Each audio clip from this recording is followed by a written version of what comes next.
So today I thought we'd take a look at this older Recteq grills controller. And Recteq has been around for a little while, and the company has changed their name to be Recteq with a Q.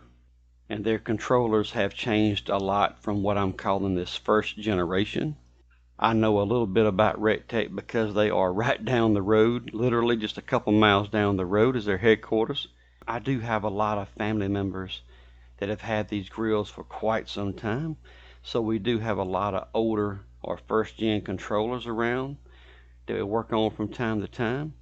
And this one comes from a family member that says it's just not turning on. And we do see the corrosion is really bad on this board. It looks like from the actual grill itself, a lot of buildup and corrosion starting here. So we're definitely going to clean up this corrosion. I do want to power it up first just so, well, you and I both can see here what it's actually doing. I'm going to strip a couple of wires here to power up the board. I'm going to use these automatic wire strippers that Kyle Wheat sent in for us to look at. Looks like they work pretty good. I'm going to hook these wires up to my quick test. You can think about it, but don't do it. We're going to hook up the hot, and then we're going to hook up the neutral, like so. I don't have it powered on yet. Let's go ahead and get this off of there. This is our RTD input. So we have A and B. We see here we have fan, auger, and igniter. And these here are our tracks that fire those with 120 volts. The board is fairly simple. It has one microcontroller. I'm going to close the quick test here and power it up. Let's just see what it does. It's just powering up normally. I'm going to push these buttons, not to do anything while it's powering up, but I want to make sure the buttons have got a good feel and not sticking. They feel good. They sound good. We know it's going to show an error 1 with no RTD attached, but when the family member said it's not coming on, I wasn't sure if the display even looked okay, and it does. So let's go ahead and take the power off, and let's go ahead and hook up a potentiometer across the RTD-A input like so. Make sure we got a good connection. And we're going to have this somewhere between 1,000 and 2,000 ohms. So I think it's just under 2K.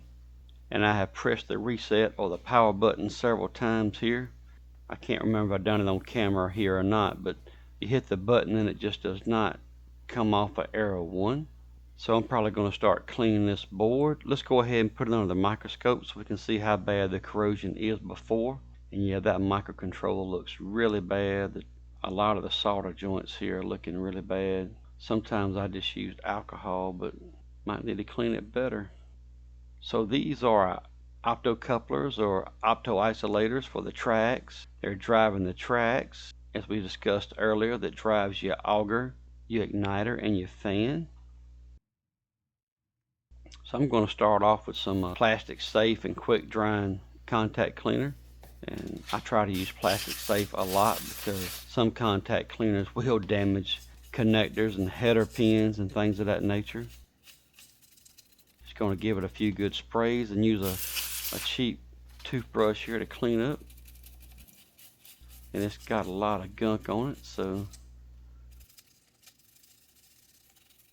yep, that goes in the trash. That's why I use the cheap toothbrushes to clean up a lot of times. Looking better. While it's drying, we'll unplug this ribbon cable and check this push button on the membrane pad. Just bring over my meter and continuity. It may or may not beep. Sometimes these are not really low in ohms, but I think below 100 ohms will activate. I'm going to start off on the right here, which is the most left pin on the board. I'm going to call it pin 1. So pin 1 to pin 2 is most likely this button here. And yep, that's a beep. And the first pin to the third pin should be this one. Yep. I'm going to keep going. Yeah, I got it. Yep. That's definitely okay. And next. Yep. And the power button. Yep, I think that's fine. So yep, pin 1 there. Or the one on the right here in this case is our common, and the buttons just feed back as they go across this way. The buttons go like so.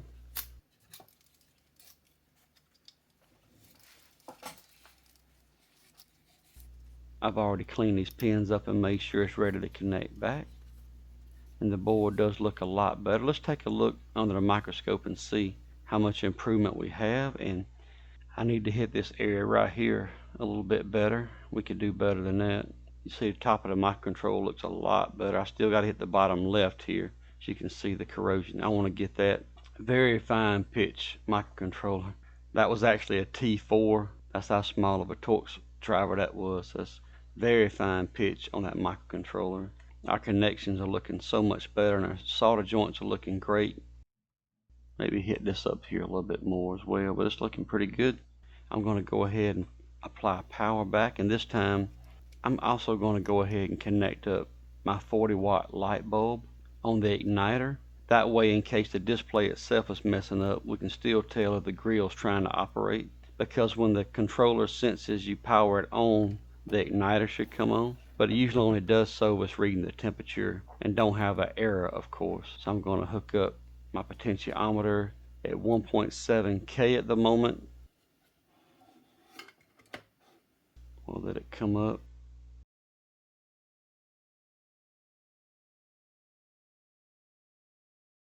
Error 1, and nope, that should reset it. So no response from any button, which usually it's got to be the power button that resets it. I think our power button is good. I have tried many settings here from 1K to 1.7 to 2K, and I'm pretty sure I remember that's in the range. With the power off of this board, I'm going to put some high percentage alcohol on here, and I'm going to use my really nice fine bristle brush here to clean this corrosion up even better, especially on the microcontroller pins. It does a really good job on these fine components and all these smaller SMD components. Northridge Fix has these brushes. I'll have that down in the video description if you're interested, along with some other tools and things that I like to use. I am going to go ahead and clean this board up on this side as well. I didn't realize it had some corrosion or stain on this side that will corrode over time. It's not much to really hurt here. It's going to probably eventually eat that LED up, but I'm going to clean this up and I'll be right back. So back now after a good thorough cleaning for the second time on this side of the board and also on this front side of the board, it looks like new. So it cleaned up very well. Here you go under the microscope. You want to get a good look at it. Here's our microcontroller. Pin 7 and 8 is what's used for our RTD input. All that looks tremendously better. I'm liking that.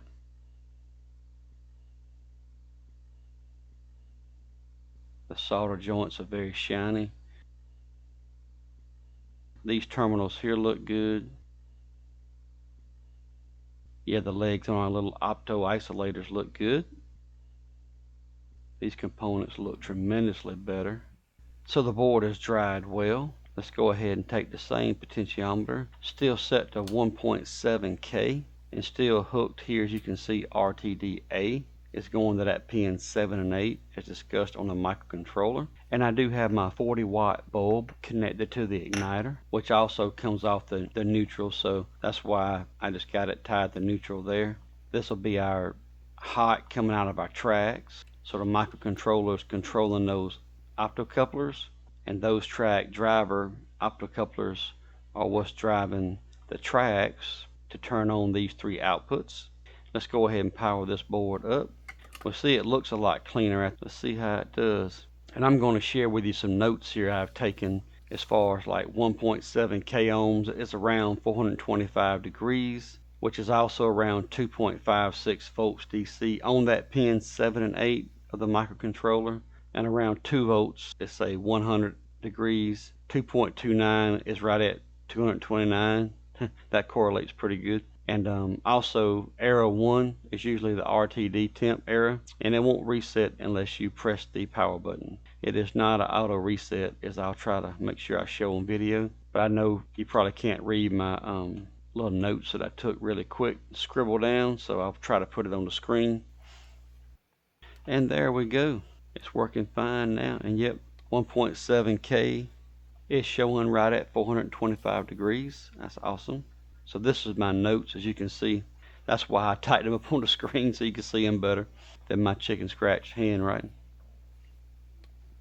We see here our set point and actual, and all this seems to be working well.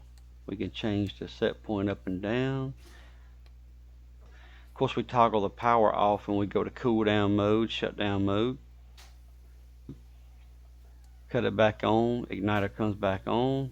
If we lose our RTD, about 5 seconds or so later, yep, we do get our error 1.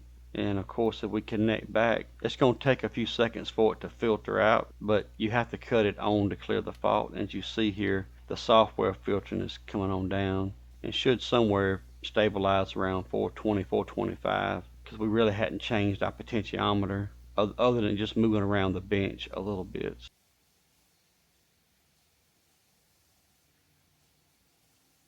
So I like it. Looks pretty good. Looks like it's working fine. Corrosion on microcontrollers. That's a fact that microcontrollers do not like corrosion. Go ahead and open this up and disconnect the power. And as far as this microcontroller I put on the screen here, this is a microchip PIC 18. It is the 28 pin version. So if we look at this figure here, it shows our pinout. And as you see here, they're using 8 for VSS or the ground. Pin 7 they're configured apparently for analog 4. So analog input 4. So that does make sense that 7 and 8 seems to be where the RTD-A is going into. So there we go right there. There's 7 and 8. And just to show you how fine pitched this microcontroller is, these are my very fine test leads, and it's still hard to get in there without accidentally shorting the pins out. So you have to be very careful on the pins. So I'll try to go over and find the resistor over there close to it while I'm actually testing or checking.